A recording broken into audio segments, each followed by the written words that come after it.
पाकिस्तानी सियासतदानों की कामयाबी, नाकामी, मईशत, इनकी करप्शन और मुल्की और गैर मुल्की जायदादों की बातें तो आपने काफ़ी सुन रखी होंगी, मगर इन्हीं सियासतदानों के खुफिया मुआशके और वो भी अदाकाराओं के साथ ये बातें शायद बहुत कम लोग जानते होंगे।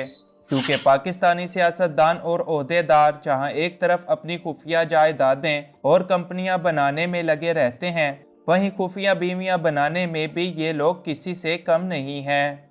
आज की इस वीडियो में हम पाकिस्तान के उन्हीं मशहूर तरीन सियासतदानों का जिक्र करेंगे जो मॉडल्स और अदाकाराओं के साथ खुफिया मुआशकों में मसरूफ़ रहते हैं।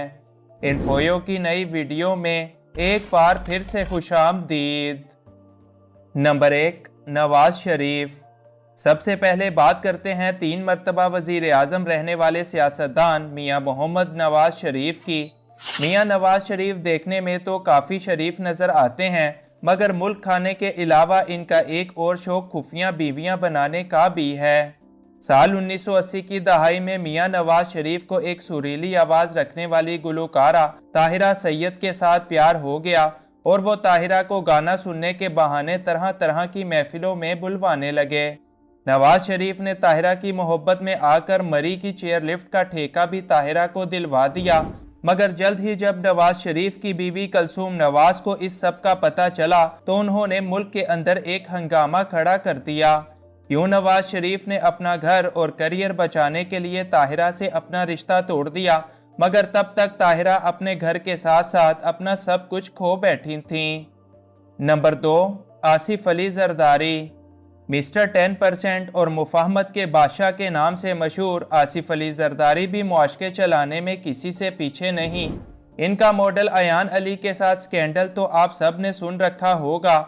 आसिफ अली जरदारी और अयान अली की दोस्तियां तो ना जाने कब से चल रही थीं, मगर इनका ये भांडा तब फूटा जब Ayan Ali money laundering case के अंदर गिरफ्तार हो गईं और इनसे करोड़ों रुपए बरामद हुए। अयान अली ने एक बार इंटरव्यू के अंदर दबे लफ्ज़ों में आसिफ अली जरदारी से अपनी मोहब्बत का इजहार भी किया और ये बिलावल हाउस में भी अक्सर आती जाती दिखाई देती थीं। यही वजह है कि अयान अली ना सिर्फ पाकिस्तान के अंदर बहुत ज़्यादा अमीरी की ज़िंदगी गुजारती हैं, बल्कि आज दुबई के बुर्ज खलीफा के अंदर एक आलीशान फ्लैट की भी मालिक हैं। नंबर 3, शेख रशीद। पाकिस्तान के बड़बोले सियासतदान शेख रशीद भी खुफिया बीवियां बनाने में किसी से पीछे नहीं, फिर चाहे वो हालिया दौर की हरीम शाह हो या फिर माजी की खूबसूरत अदाकारें या फिर रीमा हो। साल 1990 की दहाई में शेख रशीद और रीमा की लव स्टोरी हर किसी की ज़बान पर थी। यूँ एक लंबा अरसा ये दोनों एक दूसरे के साथ अटैच रहे और खुफिया तौर पर इनका ये रिश्ता और मुलाकातें भी जारी रहीं। रीमा के साथ जब शेख रशीद की बात कुछ ज़्यादा ना बन सकी तो शेख साहब ने पाकिस्तान की हालिया अदाकारा और टिकटॉकर हरीम शाह को अपनी नई मोहब्बत के तौर पर पसंद किया और इन पर मोहब्बतों के साथ साथ खूब सारे पैसे की भी बारिश कर दी। यही वजह है कि आज हरीम शाह की दौलत और इनका लाइफ स्टाइल इनकी आमदन से कहीं ज़्यादा है और इस बारे में सवाल पर हरीम शाह हमेशा खामोश ही नज़र आती हैं। नंबर 4, शहबाज शरीफ। भोले भाले नज़र आने वाले पाकिस्तानी वज़ीर आज़म शहबाज शरीफ का नाम जिस हसीना के साथ जोड़ा जाता है, इनका नाम गरीदा फारूकी है। गरीदा फारूकी एक छोटे से शहर के छोटे से सरकारी स्कूल में एक टीचर थीं, मगर फिर देखते ही देखते ये बहरिया टाउन में एक आलीशान महल की मालिक बन गईं और इनका सहाफ़ी कैरियर भी अचानक से चमक उठा। कहा जाता है कि गरीदा फारूकी शहबाज शरीफ की खुफिया बीवी हैं, ताहम गरीदा फारूकी इन तमाम दावों को झूठा करार देती हैं। लेकिन गरीदा फारूकी और शहबाज शरीफ का आखिर में रिश्ता है क्या और इनके पास अचानक से इतना सब कुछ कैसे आ गया, इस बारे में आपका क्या ख्याल है, नीचे कमेंट करके ज़रूर बताइएगा। नंबर 5, शाहिद खाकान अब्बासी। साबिक वज़ीर आज़म शाहिद खाकान अब्बासी का ताल्लुक मरी से है और उन्होंने अपनी इब्तदाई तालीम मरी से हासिल करने के बाद अमेरिका जाने का फ़ैसला किया। वहाँ से पढ़ लिख कर सऊदी अरब और फिर वहाँ से होते हुए वो पाकिस्तान आ गए।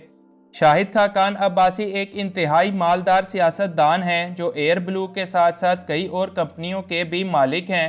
इनका नाम माजी के अंदर मशहूर अदाकारा रेशम के साथ लिया जाता था। کہا جاتا ہے کہ شاہد خاقان عباسی جب پاکستان انٹرنیشنل ایئر لائن کے چیئرمین تھے تب ان کی ملاقات برطانیہ کے اندر ریشم کے ساتھ ہوا کرتی تھی اور ریشم بھی ان دنوں بار بار برطانیہ آتی ہی جاتی رہتی تھیں۔ یوں لندن کے اندر ان دونوں کی ملاقاتیں اور دوستیاں خوب پروان چڑھیں اور واپس ملک آنے کے بعد شاہد خاقان عباسی نے ریما پر تحفے تحائف کی برسات کر دی، لیکن ان دونوں کی یہ خفیہ دوستیاں بھی خفیہ رہنے کے بعد بالآخر ختم ہو گئیں۔ نمبر 6، حیدر ہوتی۔ حیدر ہوتی پاکستان کے ایک مشہور سیاستدان اور ANP کے لیڈر ہیں جو پہلے پہل تو شرافت کی سی زندگی گزارتے تھے، مگر پھر یہ اپنا دل ایک خوبصورت گلوکارہ گلپارنا پر ہار بیٹھے۔ گلپارنا کے نام سے بھی چند سال پہلے کوئی واقف نہیں تھا، مگر پھر انہوں نے کوک اسٹوڈیو کے اندر اپنا ایک گانا گایا۔ یہ گانا ان کی گلوکاری کی وجہ سے اتنا زیادہ مشہور نہیں ہوا جتنا کہ ان کی خوبصورتی کی وجہ سے، اور اسی خوبصورتی کا شکار سیاستدان حیدر ہوتی بھی ہو گئے۔ کہا جاتا ہے کہ حیدر ہوتی نے گلپارنا کے ساتھ دوستیاں بڑھانے کے لیے ان کو کروڑوں روپے کا ایک گھر تحفے کے طور پر دیا، اور اس کے علاوہ بھی طرح طرح کے تحفے تحائف کی بارشیں کرتے ہی رہتے تھے۔ تاہم ان دونوں کے تعلقات بھی خفیہ طور پر جاری تو رہے، مگر دونوں نے اس بات کا کبھی بھی کھل کر اعتراف نہیں کیا۔ نمبر 7، عثمان ملک۔ عثمان ملک ملک ریاض کے داماد ہیں جن کے نام سے پہلے تو کوئی واقف نہیں تھا، مگر ایک اسکینڈل کے بعد سے پورے پاکستان کے لوگ ان کو جاننے لگے۔ یہ اسکینڈل تھا پاکستان کی خوبصورت اداکارہ ہما خان کے ساتھ عاشقیوں کا۔ ان دونوں کی عاشقیاں بھی پہلے تو کچھ عرصے تک خفیہ طور پر کامیابی کے ساتھ چلتی رہیں، مگر جب ان کا بھانڈا پھوٹا تو گویا ملک کے اندر ایک تہلکہ مچ گیا، جس کے بعد ملک ریاض نے اپنی بیٹی کا گھر بچانے کے لیے ہما خان کے ساتھ ایک ڈیل کی، جس کے مطابق ہما خان عثمان ملک کو چھوڑ دیں گی اور ایسا کرنے کے بدلے ملک ریاض ہما خان کو 20 کروڑ روپے ادا کریں گے۔ کہا جاتا ہے کہ ہما خان ساری عمر فلمیں کرنے کے بعد بھی اتنا پیسہ نہ کما پاتی جتنا کہ اس ایک اسکینڈل نے ان کو امیر کر دیا۔ نمبر 8، مفتی عبدالقوی۔ مفتی عبدالقوی ملتان سے تعلق رکھنے والی ایک بڑی ہی متنازع شخصیت ہیں، جو اپنے نام سے تو ایک مفتی ہیں اور سیاسی طور پر کچھ عرصہ تحریک انصاف کے ساتھ بھی منسلک رہے۔ ان کے معاشقوں اور خفیہ دوستیوں کی لسٹ بھی بڑی ہی لمبی ہے۔ مفتی عبدالقوی کا نام ماضی میں پہلے تو اداکارہ اور ماڈل قندیل بلوچ کے ساتھ کافی لمبے عرصے تک جڑا رہا، اور اس حوالے سے طرح طرح کے سکینڈلز اور کچھ ویڈیوز بھی منظر عام پر آئیں۔ تاہم کچھ عرصہ یہ خفیہ دوستیاں چلنے کے بعد مفتی عبدالقوی حریم شاہ کی اداؤں کے دیوانے بن گئے۔ یوں مفتی عبدالقوی اور حریم شاہ کی دوستیوں سے لے کر لڑائیوں اور پھر تھپڑ مارنے تک کی پوری داستان انٹرنیٹ پر موجود ہے۔